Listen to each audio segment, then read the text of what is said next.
Hey everybody, this is Chuck, and welcome to another episode of the Top Tech Talk Show, where we talk all the tech and none of the techno babble.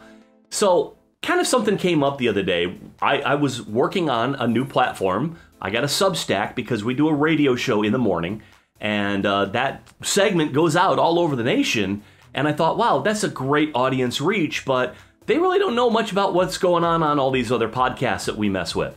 So we thought about sharing that with the world, and the idea of the International Podcast Exchange Program came up. IPEP, I know, great acronym.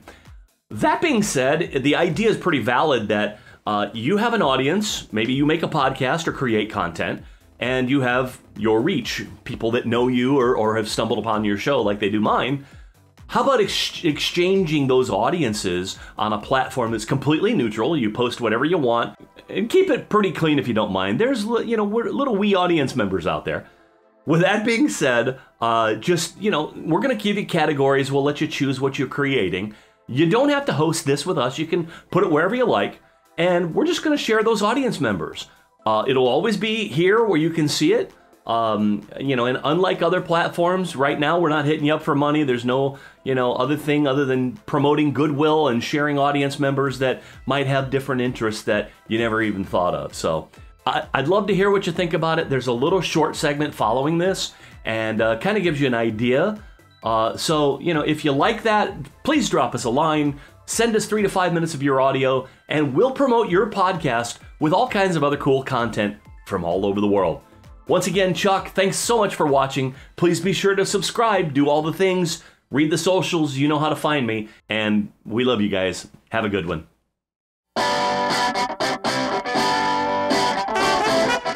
Greetings, everyone. My name is Chuck Palm, and I am the host of the Top Tech Talk Show on podcast format and the Top Tech Minute on America in the Morning on Westwood One Radio.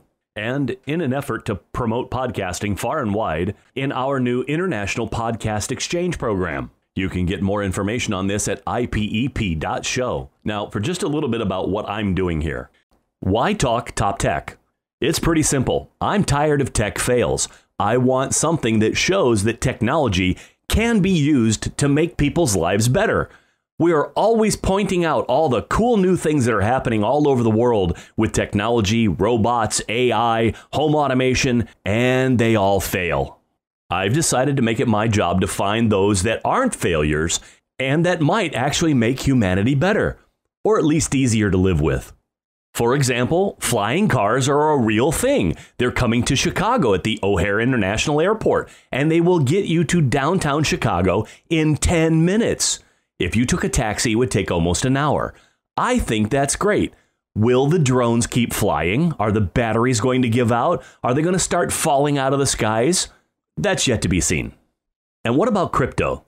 Everybody in the world has been talking about Bitcoin this and Ethereum that.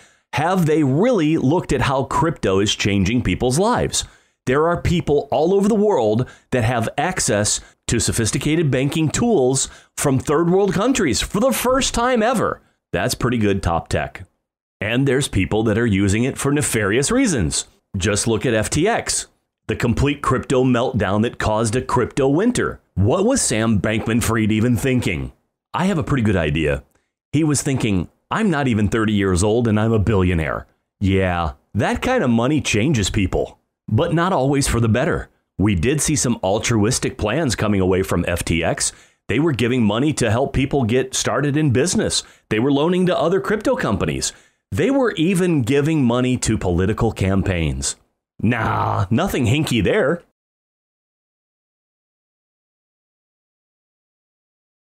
But can you really just look at crypto exchanges and say they're the problem? They're the reason that there's so many dark web crimes going on? I think we need to reevaluate where crime happens and how people get paid.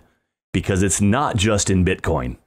The fact is there are billions of dollars lost every day in all kinds of different formats and currencies all over the world. Cryptocurrency exchanges may have played a part in some of that, but guaranteed it's less than 0.5% of all the cybercrimes worldwide. In fact, last year when Terra Luna collapsed, that set in motion a whole bunch of really interesting things that happened across the cryptocurrency exchanges. like FTX trying to swoop in and buy them. But not before their CEO, Do Kwon, fled the country and went on the lam and continued to tweet about it. And let's not forget about Binance. They tried to buy them too. When they saw the opportunity, they swooped in about the same time as FTX and then started to point out, hey, you know, FTX may not be all above board here. In the 24/7 cycle of cyber news, that information went around the world pretty quickly, and then FTX came under scrutiny. What do you call a cryptocurrency bank run? Now Binance is being accused of laundering money for terrorists around the world. And because of all the indictments and fraud that's going on, naturally, the government just wants to help. They're going to come in and try to regulate everybody. I need to point out the definition of decentralized finance. That means not regulated by any one bank, company, or government. Look up central bank digital currency. That'll send a chill up your spine. Let's see, if I was in charge of all the money in the world and I saw somebody competing with me, what would I do to make sure that those people couldn't legally exchange funds?